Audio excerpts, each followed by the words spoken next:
Merci beaucoup Yamina, merci à toutes et à tous d'être là. Ça fait extrêmement plaisir de voir toutes ces mobilisations. Nous, on est tous les deux tout seuls, mais vous êtes plein. De voir beaucoup de jeunes aussi. Et voilà, écoutez, Yamina me donne 45 minutes, et puis après on parlera, et puis ça sera l'occasion aussi, je viens circuler après pour discuter avec les uns et les autres. Donc il y aura sera sans limitation de durée. Alors, tu commences, je pense on va commencer par la fin, mais puisque tu me poses la question, on va repartir du 7 octobre, excuse-moi, même si c'est très contestable de tout faire commencer le 7 octobre, mais le 7 octobre part complètement par le hasard des choses. Allant avec mon équipe 3 fois par an à Gaza, on avait un billet d'avion pour le 7 octobre. Et donc, on devait partir d'abord le jeudi, c'était le 5, et puis on nous a dit non, ça risque d'être fermé parce qu'il y a des fêtes de la communauté juive en Israël. Et donc, venez plutôt le samedi, c'est-à-dire le 7 octobre. Donc, le 7 octobre au matin, on a rapporté nos bagages à la maison et on est rentré. Et à ce moment-là, je me suis dit, bon, il y a quelque chose manifestement d'important qui est en train de se passer. Ça va durer un certain temps. Je n'imaginais pas que ça durerait aussi longtemps. Comme tu viens de dire, je suis un jeune retraité. Et je me suis dit, qu'est-ce que je vais faire pendant ce temps? Je me suis dit, bon, il va y avoir de la bagarre, après des négociations. Et le pire, ça serait que tout revienne comme avant, en pire. C'est-à-dire avec un siège qui continue, avec des Palestiniens muselés auxquels on refuse le droit de vote, qu'on prétend administrer de l'extérieur, etc., etc. Donc c'était vraiment le scénario catastrophique. Alors bien entendu, je n'ai pas la prétention avec ma toute petite personne de changer le cours de l'histoire, mais en tout cas comme chacun d'entre vous, on essaie de faire ce qu'on peut, et je me dis qu'est-ce que je peux faire dans les semaines et les mois qui viennent. Je me dis, bon, je vais être invité par les amis, comme d'habitude, pour faire des conférences, pour parler de Gaza, pour présenter mes bouquins, sur lesquels, entre parenthèses, je ne fais aucun bénéfice, c'est que ça soit clair d'emblée. Et qu'est-ce que je vais devant des publics qui sont des publics acquis, si j'ose dire. Qu'est-ce que je peux faire pour améliorer un petit peu les choses? Public acquis, c'est vite dit, parce que c'est un petit peu à géométrie variable. Et en gros, quand je donne mes conférences, il y a une partie du public qui est connaisseur et acquis. Pour moi, acquis, ça veut dire qui est pour donner la parole à tous les Palestiniens, pas pour militer pour une forme d'État X ou Y, pas de militer pour tel ou tel Mandela palestinien, quelle que soit l'estime qu'on peut avoir pour ce Mandela palestinien. Toute cette militance garde toujours un côté un petit peu, on va vous montrer ce qu'il faut faire, les petits gars, et c'est pas mon truc.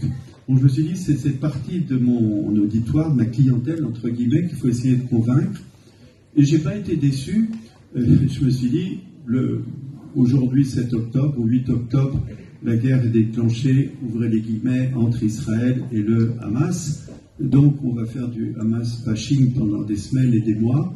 Donc, je vais essayer de prendre mon bâton de pèlerin pour expliquer, à travers mon témoignage du terrain, à travers les bouquins que j'ai pu écrire, les dizaines, les centaines de témoignages que j'ai recueillis au cours de ces 20 dernières années, pour expliquer que le Hamas, n'est pas quelque chose que l'on doit éradiquer, même que l'on peut éradiquer, que le Hamas est un mouvement démocratique, c'est un mouvement de libération, et il va falloir que j'en parle. Et donc j'ai concentré plutôt le sujet de mes conférences sur la question du Hamas, et je n'ai pas été déçu parce que dans une centaine de conférences, au bout de 10 minutes, il y a déjà une dizaine de personnes qui étaient sorties, ce qui montrait bien que c'était pertinent. C'est-à-dire qu'il y a des gens qui restent dans l'idée qu'on va imposer une espèce de modèle occidental dans cette partie du monde. Alors, je pense que, j'en ai eu le témoignage tout à l'heure en discutant, il faut dire que j'ai discuté avec des Palestiniens, parce qu'on a la chance d'avoir des Palestiniens dans la salle, Et donc j'ai été très heureux de retrouver des camarades qui ont une expérience, qui ont un vécu, qui ont des amis qui sont les mêmes que les miens. On a retrouvé plein de connaissances communes. Mais ce que je voudrais quand même si vous êtes un public très informé, c'est vous rappeler brièvement un certain nombre de dates clés, un certain nombre de moments historiques importants que la plupart du temps personne ne connaît. Par exemple, je fais toujours mon petit test Marjezour. Qui sait ce que ça veut dire que Marjezour? Levez la main, Marjezour. Vous voyez, hein, vous avez beau être très informé, alors je vois les Palestiniens qui lèvent la main au fond, et puis il y en a 3 ou 4 autres, 5, voilà. Donc vous voyez quand même, là vous êtes beaucoup plus nombreux que ça. Donc j'avais un patron qui disait tout a été publié, mais tout n'a pas été lu, et donc on peut continuer à publier. Voilà, donc c'est un petit peu ce que je voulais faire ce soir. Marjezour, vous voyez. Alors Marjezour, j'ai commencé mes petits bouquins par une biographie. J'ai fait la biographie de mon ami Mohamed Rantissi, chirurgien de Gaza. Dès que je suis arrivé, il est tombé dessus, il savait ma spécialité, il savait que c'était ça qui leur manquait, et donc on est des copains pour toujours. Et puis j'ai fait sa biographie, il m'a raconté sa vie, puis il m'a raconté qu'Abdelaziz Rantissi, membre fondateur du Hamas, son frère, avait été déporté à Marjezour. Ah bon, tiens, Marjezour, oui, c'est un petit village au Liban, je ne savais pas très bien. Et puis j'ai vu le doyen de la faculté de médecine, c'est un ancien de Marjezour. J'ai rencontré à l'époque, le Premier ministre, Ismaël Haniyeh, il était à Marjezour. Et que sont-ils allés faire à Marjezour?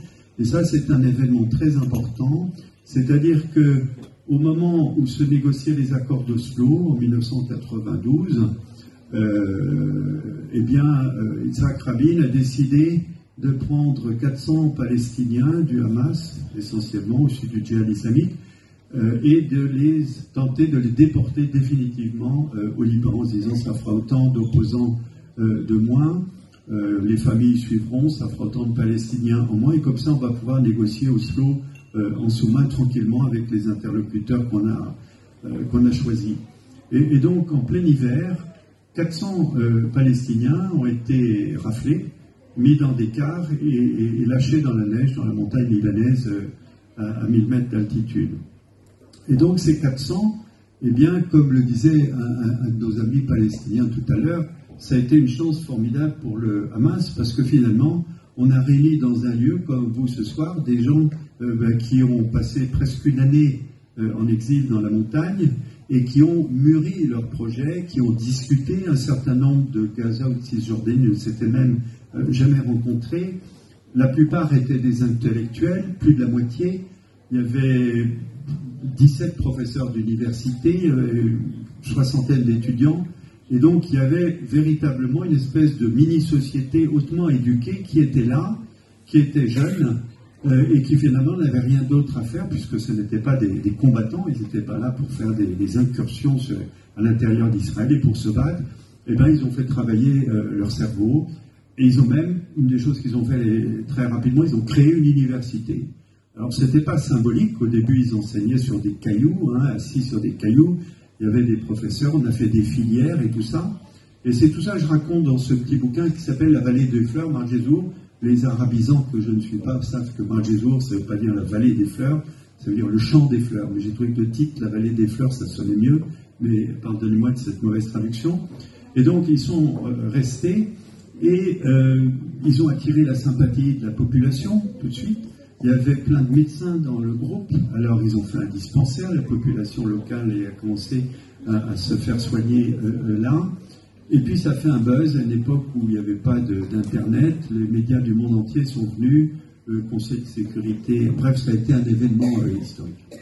Et ils ont passé un an là-bas et ils ont affiné leur projet. Ça faisait 5 ans que le Hamas existait, mais il était totalement inconnu à l'international, et c'est la première fois qu'on leur tendait des micros, qu'on leur disait « Qu'est-ce que vous voulez ?» Abdelaziz Rantissi disait « Écoutez, c'est la première fois en 5 ans qu'on me demande ce que nous voulons. » Voilà. Et donc, ça a été l'occasion de débuter une certaine pédagogie, et ça a été l'occasion de développer un programme. Et ce programme, ça c'est l'objet de ce livre que je n'ai pas écrit, donc je peux dire qu'il est vraiment très très bon.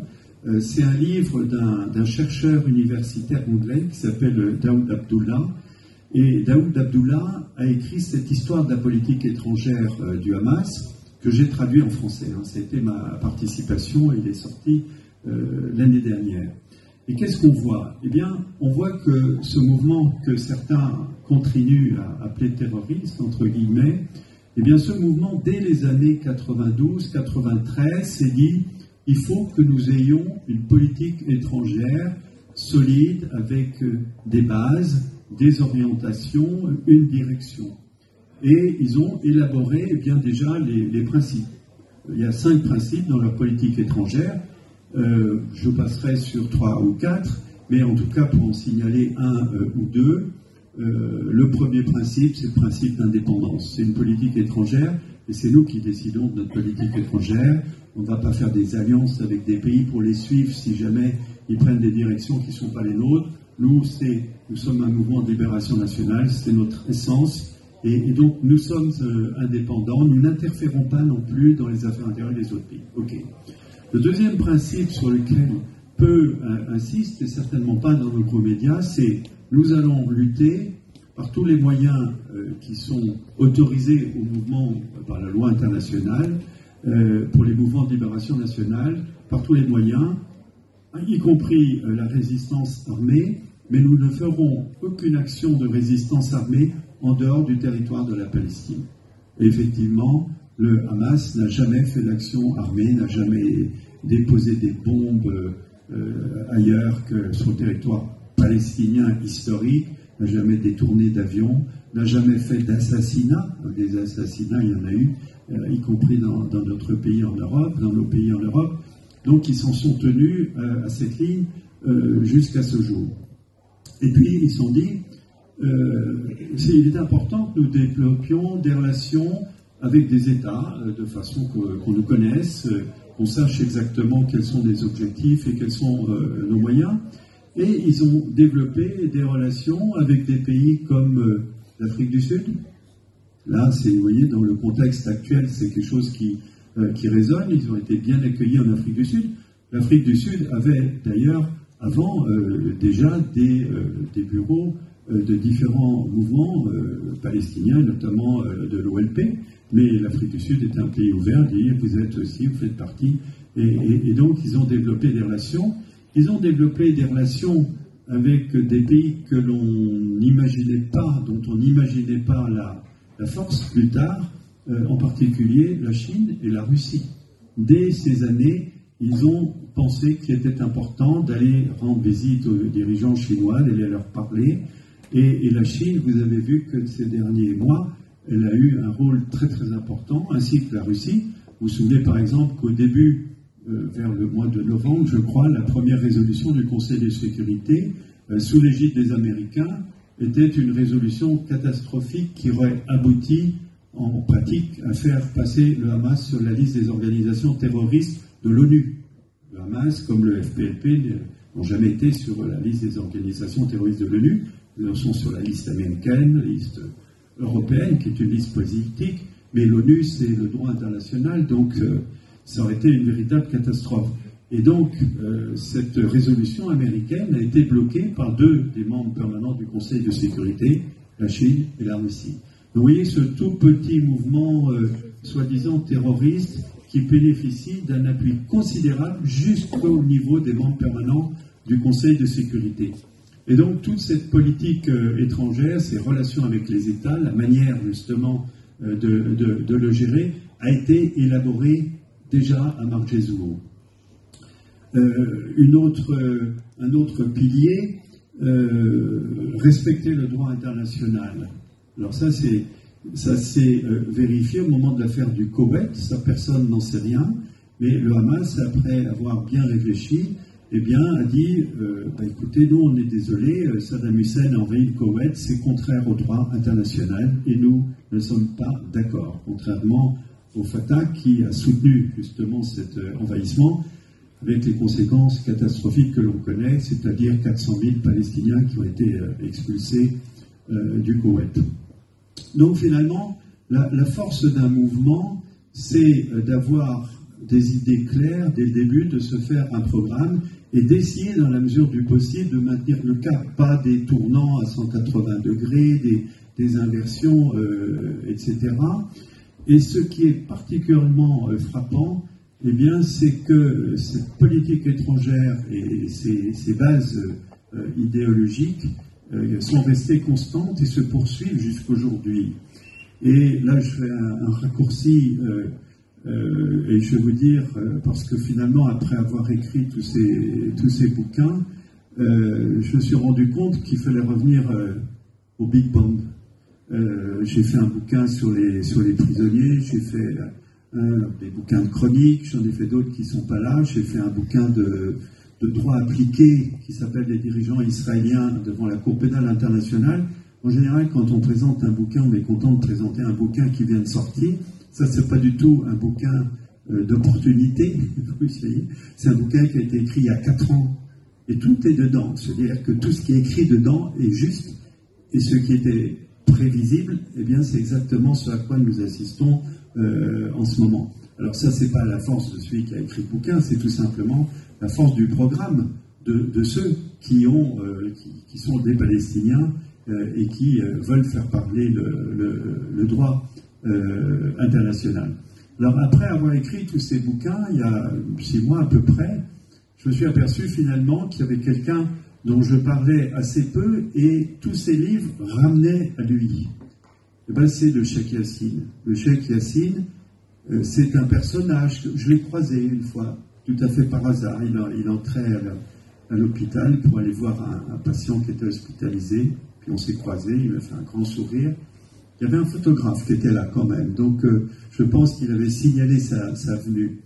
C'est quelqu'un qui avait beaucoup d'humour et très malicieux. Et j'ai été frappé par le fait que l'image que j'avais du Cheikh Yassine, comme peut-être certains d'entre vous, certaines je ne sais pas, mais en tout cas c'était l'image, disons, d'un personnage un petit peu en couleur, sympathique. On était impressionné par son handicap, et son handicap c'est ma spécialité. Ma spécialité c'est la chirurgie des paralysies, j'ai fait ça toute ma vie. Et donc, un patient une personne qui a 4 membres paralysés, c'est très impressionnant.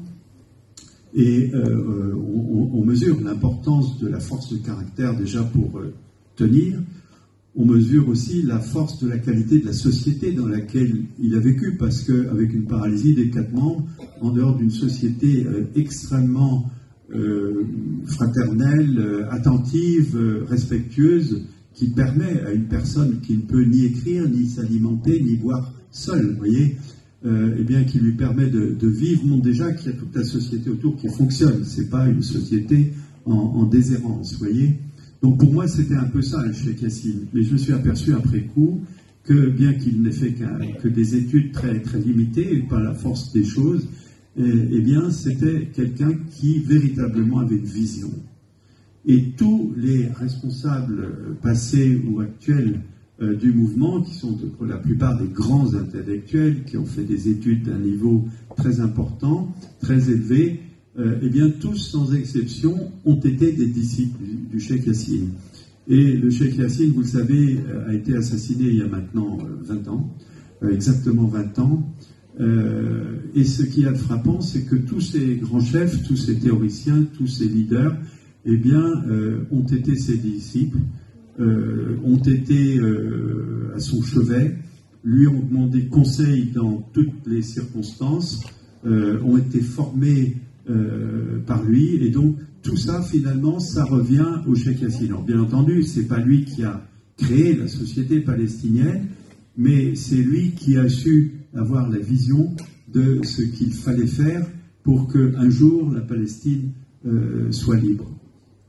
Alors pour le Cheikh Yassine, et le mot a été prononcé dans des conversations que j'ai eues tout à l'heure avec des amis palestiniens, c'est le mot génération. Vous voyez, un mot qui revenait régulièrement chez le Cheikh Yassine, c'était « nous sommes extrêmement faibles politiquement, militairement, nous ne pourrons pas faire le coup de fusil contre Israël. Et donc, la première des choses, eh bien, c'est de construire une pyramide qui est basée sur la base des gens, qui est basé sur un certain nombre de valeurs, qui sont les valeurs qui sont les nôtres. Et à partir de là, eh bien, on pourra construire les générations, on pourra aboutir à des gens. Il ne s'agit pas de faire une espèce d'homme nouveau, vous voyez, à la fasciste, etc. Il s'agit de dire simplement qui nous sommes, qu'est-ce que nous pensons, quelles sont nos valeurs fondamentales, et à partir de là, réunissons-nous sur un projet. Alors, la base de ce projet, bien entendu, c'est une base philosophique, culturelle et religieuse. Et là, c'est là où, avec l'Occident, les choses, les ennuis commencent, si j'ose dire. Parce que, vous le savez, eh bien, lorsque, par exemple, les Japonais, avec leur religion que nous ne connaissons pas, avec leur culture extrêmement complexe, avec leurs racines culturelles ou philosophiques que nous ne connaissons pas, on ne leur refuse pas le droit à la démocratie. Et on les estime, on les prend tels qu'ils sont culturellement, et bien entendu, ils font partie du concert des nations. Les Indiens, avec leurs croyances extrêmement compliquées, avec leurs histoires philosophiques à n'en plus finir, là on n'essaye même pas de comprendre, à moins d'être un spécialiste, et ils sont bien entendu acceptés dans le concert des nations. Mais là, le problème, c'est le problème de l'islam, c'est le problème de l'islamophobie, c'est le problème de la méconnaissance de l'autre. Et donc ça, le cheikh Yassine l'avait parfaitement intellectualisé, et donc c'est pour la raison pour laquelle il dit, bon, on va partir de la base, on va partir de l'éducation, on va non pas se refonder, mais on va se rassembler autour de toutes ces valeurs historiques, culturelles, scientifiques, religieuses, philosophiques, que sais-je, qui font ce que nous sommes. Voilà. Donc ça, c'était vraiment la base. Et puis, à partir de là, on va élaborer des projets progressivement. Et tout ça m'a été raconté notamment parce que quand on écrit un bouquin, il faut dire, est-ce que je suis la bonne personne pour faire un bouquin là-dessus? Vous pourrez penser que non. Disons que, ayant la chance de bénéficier, parce que c'est une chance de bénéficier de la possibilité d'aller à Gaza et de rencontrer quasiment tout le monde, il suffit de le demander, eh bien je me suis dit, ayant cette place privilégiée, puisque le cheikh n'est plus là, eh bien je vais interroger des gens qui l'ont bien connu, qui ont passé beaucoup de temps avec lui, et j'ai comme ça recueilli une trentaine de témoignages de gens très très proches qui ont été ses premiers disciples. Et donc ils m'ont raconté toute une série d'histoires, donc c'est pas de l'histoire des archives, de l'histoire des résolutions de l'ONU, c'est basé uniquement sur des récits personnels, et c'est là où on voit que le cheikh était beaucoup plus qu'une image, était beaucoup plus qu'un personnage folklorique, c'était au contraire d'abord un véritable intellectuel, ou en tout cas quelqu'un qui avait une vision, qui faisait des choix, qui avait des idées, qui avait tissé un système de relations avec ses amis, qui était un système basé sur le respect, et non pas du tout un dictateur. Et c'est en même temps quelqu'un qui, de très adroit, et en même temps qui avait le sens de l'humour. Et ça, c'est frappant. Quand l'humour est présent, vous savez, c'est toujours avec l'humour qu'on gagne. Enfin, pas toujours, mais en tout cas, ceux qui font rire, c'est souvent ceux qui gagnent. Et donc, le cheikh avait tout ça. Et donc, à travers tous ces récits, j'ai découvert aussi ses relations avec d'autres personnages connus, comme Yasser Arafat, par exemple, et la complicité qu'il y avait, je dirais, armée, entre guillemets, entre les deux. Beaucoup d'opposition sur les idées, mais en tout cas cette idée que les Palestiniens sont unis, que les Palestiniens marchent ensemble, et j'ai recueilli beaucoup d'anecdotes, donc à mon avis beaucoup qui sont inédites, puisque ce sont des témoins qui me les ont racontés comme ça. Voilà, donc j'ai fait mon petit tour de France en parlant du cheikh Yassine. Alors j'ai vu souvent les cheveux se dresser sur la tête dans l'auditoire, j'ai vu des personnes sortir. Si c'est pour entendre parler du Hamas, c'est pas la peine. Bon, il n'empêche qu'on est 7 à 8 mois plus tard, et donc l'interlocuteur que l'Occident voulait éliminer, il est toujours là, il est même le seul interlocuteur. Il est le seul interlocuteur. Et là encore, je repense à une phrase du Cheikh Yassine en 1987, c'est-à-dire au tout début de la première intifada. À un moment donné, il y a eu une action militaire au Liban, il y a 2 soldats israéliens qui ont été capturés pour faire un échange de prisonniers. Ça s'est mal passé, les 2 soldats ont été tués. Et le Cheikh Yassine, car finalement les seules archives qu'on a pour lui, puisqu'il ne pouvait pas écrire, c'est des archives audio ou vidéo, et le Cheikh Yassine dit à ce moment-là, les Israéliens ont bouclé complètement la bande de Gaza, ils ont arrêté 1500 personnes, et ils pensent avoir éradiqué le Hamas. Voilà. En 1987, et ils pensent avoir éradiqué le Hamas. Donc c'est être assez visionnaire, parce que, et c'est être assez ignorant de la partie adverse, de penser pouvoir un jour éradiquer le Hamas, parce qu'on n'éradique pas un mouvement. Un mouvement, c'est dans la tête, c'est dans le cerveau, ce n'est pas un groupe de personnes. C'est un mouvement qui bénéficie du vote de la moitié au moins de la population palestinienne, y compris en Cisjordanie. Donc on n'éradique pas un mouvement, on n'éradique pas l'écologie, on n'éradique pas le féminisme, tout ça, on n'éradique pas les soulèvements de la terre, tout ça n'a évidemment aucun sens. Et donc j'ai fait mon petit tour comme ça des popotes. Ce tour des popotes d'ailleurs, il est passé par l'Élysée, de manière tout à fait par hasard. Il y avait un des médecins de Palmed, pour ne pas nommer, quelqu'un de très très bien, dont le père avait un copain qui connaissait Macron. Voilà, donc ça s'est passé comme ça. Et donc il a osé, il faut toujours oser dans la vie, surtout quand on est dans son droit. Il a demandé un rendez-vous. Alors ça n'a pas été un rendez-vous avec Macron, mais avec la conseillère du président pour le Proche-Orient. Une dame, ambassadeur, ayant été en poste au Proche-Orient, conseillère pour le Proche-Orient de Macron, à l'Élysée donc. Et donc mon ami médecin m'a embarqué avec lui, et nous sommes retrouvés pendant 1h30 face à la conseillère pour le Proche-Orient du président Macron.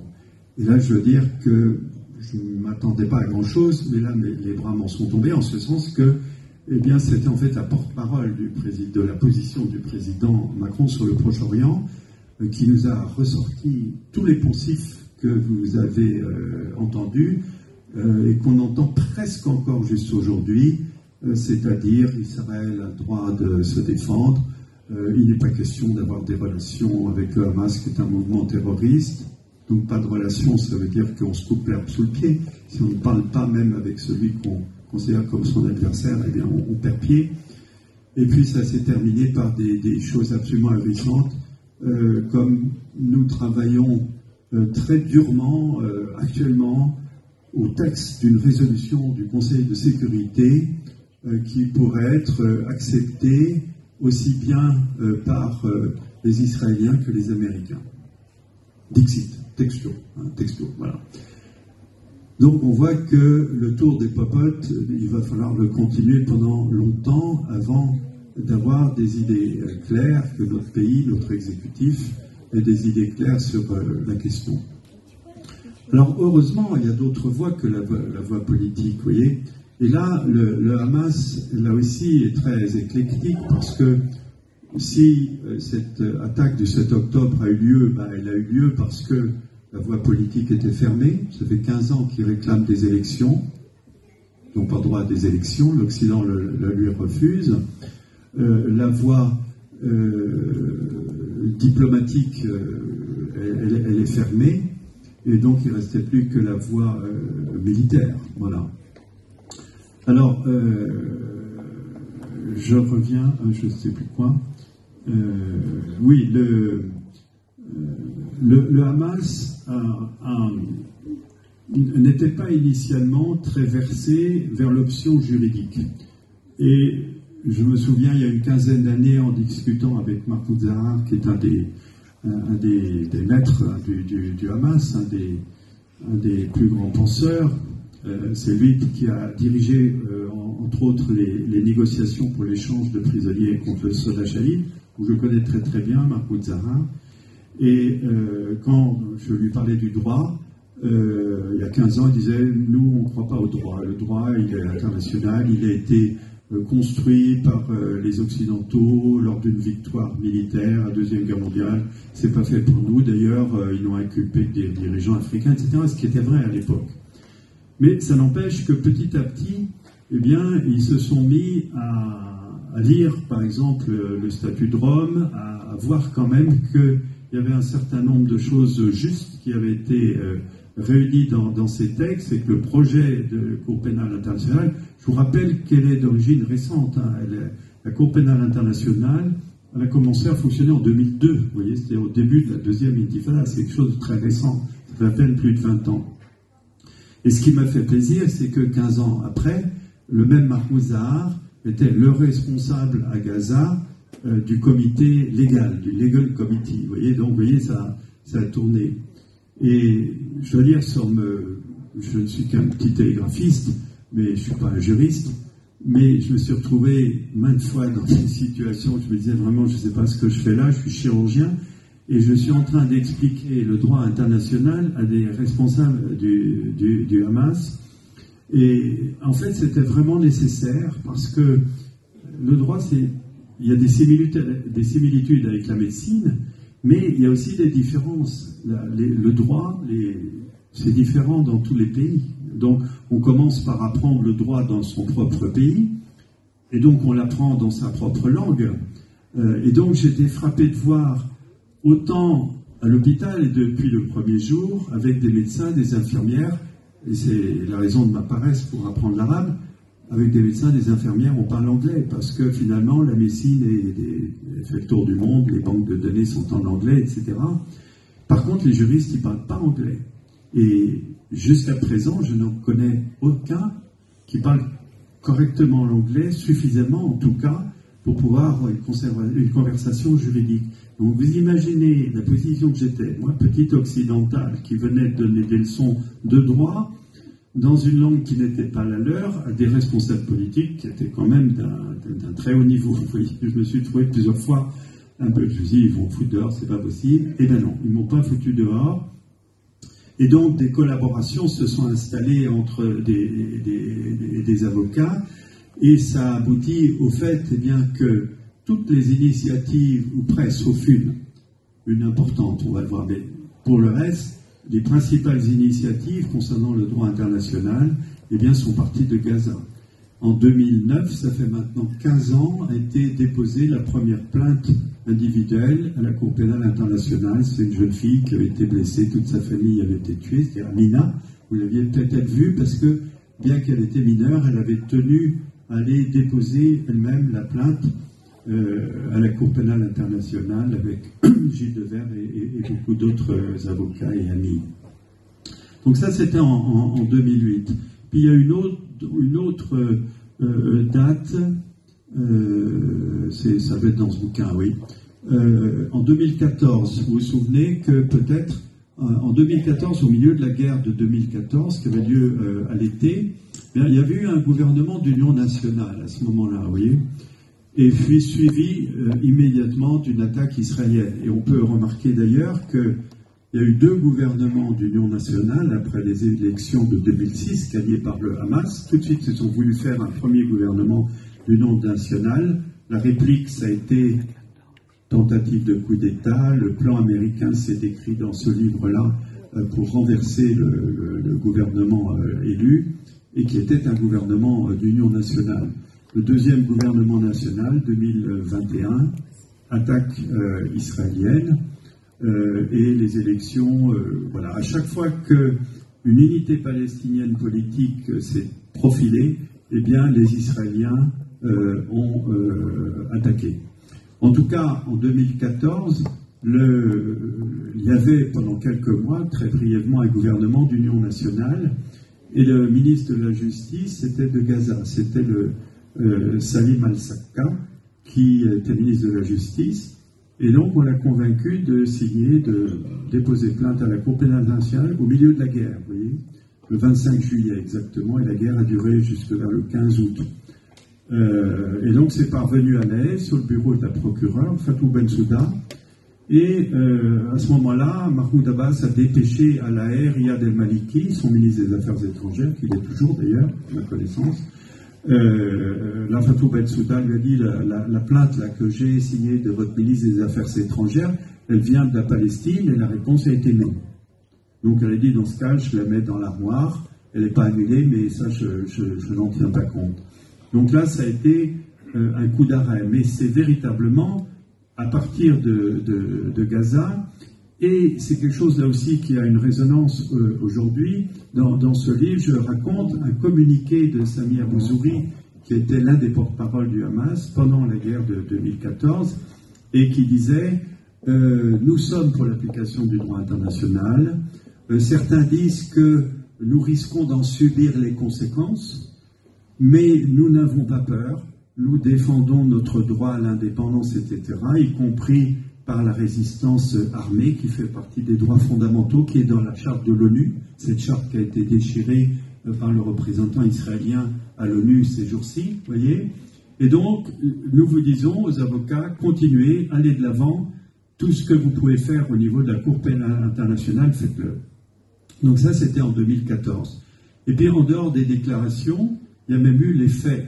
C'est-à-dire que juste après la guerre de 2014, tellement convaincu que des actions juridiques devaient être menées et correctement, eh bien, le Hamas, sous l'égide du ministère de l'Intérieur, eh bien, a constitué une cellule entièrement palestinienne, une cellule, et a formé des jeunes, d'ailleurs, ils ont entre 25 et 35 ans, une majorité de filles, une cellule de professionnels du recueil de preuves. Parce que quand on va devant une cour de justice, il ne faut pas arriver en disant, voilà, on a détruit sa maison, on va dire, mais prouvez-le. Vous voyez, bon. Alors là, il ne s'agissait pas de destruction de maison, pas trop à l'époque, mais il s'est agi, par exemple, des marches du retour. Les marches du retour, pour vous donner un exemple de ce qu'a fait cette cellule de recueil de preuves, eh bien, à chaque fois qu'il y avait un de ces gentils soldats des kibbutz, vous savez, ceux qui sont en bordure de la périphérie de Gaza, qui tirait sur un jeune qui se retrouvait estropié, eh bien, le long de la frontière, au moment des manifestations, vous avez échelonné tous les peut-être 200 mètres, eh bien, un professionnel formé au recueil de preuves qui tout de suite se précipite, prend l'identité du blessé ou de son entourage, voit les témoins qui sont autour et enregistre les noms, les numéros de téléphone des gens qui sont autour. Chacun ensuite sera convoqué pour un entretien d'à peu près 30 minutes, on fera ça après. Là, vous allez déposer ce que vous avez vu, ce que vous avez entendu, donner une pièce d'identité qu'on puisse vous retrouver, qu'on puisse contrôler, vérifier, etc. Le blessé ou la victime est emporté à l'hôpital, arrivé aux urgences, l'hôpital Shifa par exemple, que vous connaissez bien maintenant. Une deuxième équipe est là. Qui êtes-vous? À quel endroit étiez-vous? Avec qui étiez-vous? Et puis on enregistre tout ça. Et puis imaginons que le blessé va en salle d'opération. Il y a une troisième équipe qui est là dans les blocs et qui demande au chirurgien, faites-moi un prélèvement pour savoir quel type d'arme, faites une photo, prélèvement surtout, on met ça dans des bocaux, c'est scellé avec un nom, une date, etc. Tout ça c'est entreposé. Tout avec des critères professionnels, c'est-à-dire je passe sur les détails, mais c'est un vrai métier, le recueil de preuves. Si jamais le blessé décède, le compte-rendu d'autopsie, mais une autopsie, une vraie autopsie, c'est filmé du début jusqu'à la fin, sans coupure, vous voyez. Par exemple, vous avez sans doute entendu parler de Ibrahim Abou Touraya, qui était un pauvre gars qui avait eu déjà les 2 cuisses amputées lors d'une guerre précédente, qui manifestait lors des marches du retour et qui a été assassiné d'une balle dans la tête. Bon, la première communication israélienne, et maintenant on en a l'habitude, mais a été de dire la balle qui a tué Abou Touraya est une balle palestinienne. Alors vous arrivez devant un jury, il faut pouvoir prouver que la balle était israélienne. Donc on a fait déterrer le corps qui avait été enterré dans les 24 heures, comme c'est la règle, et une vraie vidéo en continu, sans coupure. Là, les spécialistes sont capables de dire si une vidéo a été coupée, s'il y a eu des... Voilà. Et à ce moment-là, on a extrait la balle qui était une balle israélienne qui a été mise dans un bocal, etc. Voyez. Donc vous voyez que pour un seul blessé, une seule victime, vous voyez le temps de travail, la qualité des intervenants pour aboutir à un dossier qui soit un vrai dossier de preuve, compréhensible et utilisable par la Cour pénale internationale. Eh bien ça aboutit au fait qu'il y a 3000 dossiers à la Cour pénale internationale concernant les marches du retour.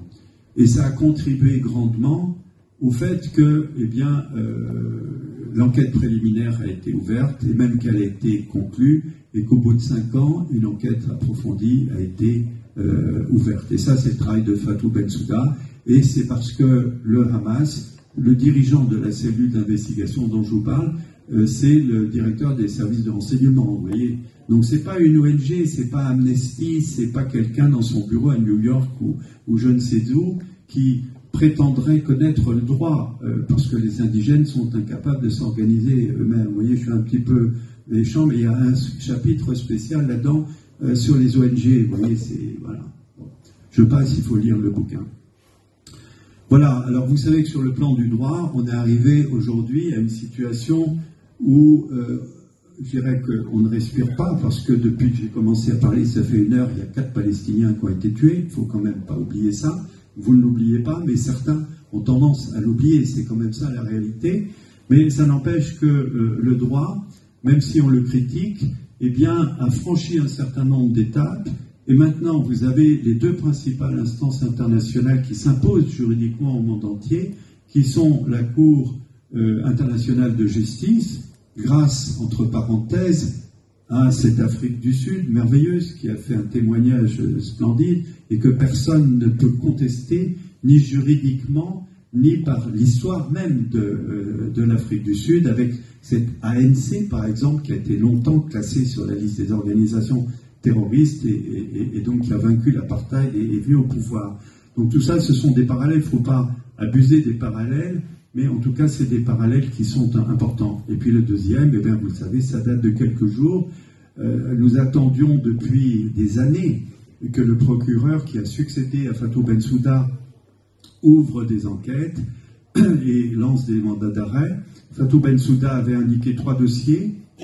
Le dossier des marches du retour, le dossier de la guerre de 2014, qui était difficile à plaider parce qu'il n'y avait pas encore ces équipes de recueil de preuves. Donc, quand on sort des revues de presse, des vidéos, tout ça, c'est très difficile à étayer face à un jury strict. Et puis le 3e dossier, qui était le plus facile à plaider, c'était le dossier de l'annexion de territoire, de l'annexion de Jérusalem, par exemple. Là, c'est un dossier très facile à plaider, puisque l'annexion est même entrée dans la loi israélienne. Toutes les sources de droit, quel que soit leur niveau, disent qu'il y a même plus de discussion à ce niveau, même du côté des Américains, que Jérusalem n'a pas à être annexée, que c'est totalement illégal. Donc ça, c'est un dossier que le nouveau procureur, Karim Khan, aurait pu ouvrir dès le début, et il ne l'a pas fait. Et l'histoire, sans doute, eh bien, lui reprochera certainement Bref, je passe. En tout cas, les avocats qui travaillent dur à la tâche ont par principe de ne pas critiquer un procureur. Le procureur, c'est toujours l'ennemi de l'avocat des victimes, l'ennemi parce qu'il ralentit un petit peu le processus. Mais fort heureusement, eh bien, l'évidence s'est tellement imposée qu'il n'avait plus d'issue. On peut penser, certains pensent réellement qu'il s'était promis de ne jamais lancer de mandat d'arrêt au cours de son mandat, et pourtant il l'a fait.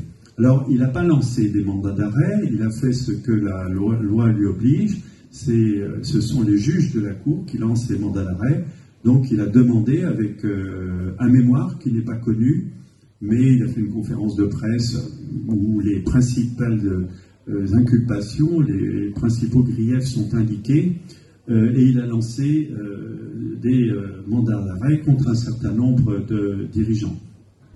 Alors bien sûr, vous avez sûrement été surpris, voire choqué, que des mandats d'arrêt soient lancés contre des dirigeants d'un mouvement de libération nationale qui a droit à la résistance, qui a droit à la résistance armée. Alors il faut garder à l'esprit que le procureur, c'est finalement le seul politique de l'équipe juridique, si vous voulez, de la Cour pénale internationale. C'est un vrai rôle politique, c'est la porte d'entrée. C'est lui qui décide si on va y aller ou si on ne va pas y aller.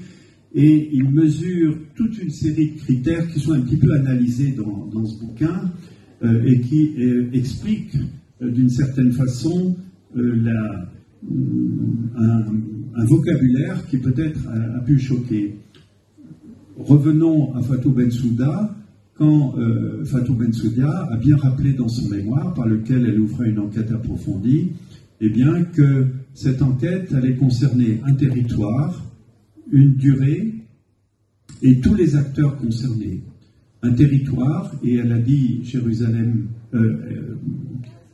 la West Bank, Cisjordanie avec Jérusalem-Est et Gaza, en ajoutant que ce n'était pas à la Cour pénale internationale de délimiter les frontières, que celles-ci seront l'objet de discussions ultérieures et devront être basées sur la base de l'autodétermination de toutes les populations concernées. Vous voyez, c'est cette fin de phrase qui est très très importante, et entre parenthèses, c'est exactement la position du Hamas.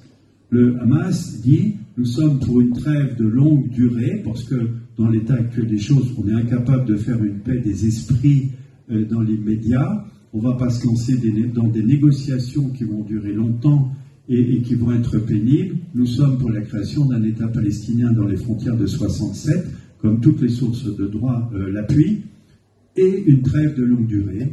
Et dans 10 ans, 15 ans, 25 ans, dit Mahmoud Zahar, eh bien, sur la base de l'autodétermination de toutes les populations concernées, eh bien, ça sera soit la fusion en un seul État, soit la poursuite de 2 États séparés. C'est-à-dire que la position de Fatou Bensouda dans son mémoire et celle du Hamas est strictement superposable. Donc vous voyez que ce qui peut être curieux, ce mouvement terroriste qui a la même position que l'ancien procureur de la Cour pénale internationale. Donc, en pratique, des mandats d'arrêt ont été lancés contre des dirigeants israéliens et des dirigeants palestiniens. Ceci ne doit pas nous surprendre. Tous les acteurs, dans le cadre d'une enquête de la Cour pénale internationale, sont scrutés. Fatou Bensouda avait dit Israël, faction palestinienne et même autorité palestinienne. Alors, bien entendu, ce n'est pas parce que l'on fait ce descriptif que toutes les différentes parties vont être jugées à la même hauteur. Il est évident qu'il y a un agresseur et un agressé, un colonisateur et un colonisé. Et en plus, avec cette agression épouvantable qui a conduit à une déclaration de génocide probable par la Cour internationale de justice, génocide probable, entre parenthèses, c'était le maximum que pouvait décréter la Cour internationale de justice, parce qu'il s'est agi d'un espèce de référé en urgence. Après vient la vérification des preuves. Il ne fait aucun doute que lorsque cette vérification sera faite, eh bien, le génocide sera décrété pour la loi et pour l'histoire.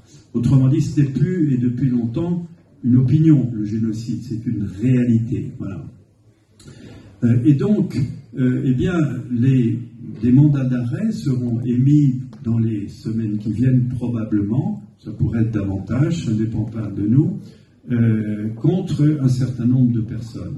Alors déjà, il faudra observer si ces mandats d'arrêt sont émis contre toutes les personnes qui sont indiquées par le procureur, ce qui n'est pas certain.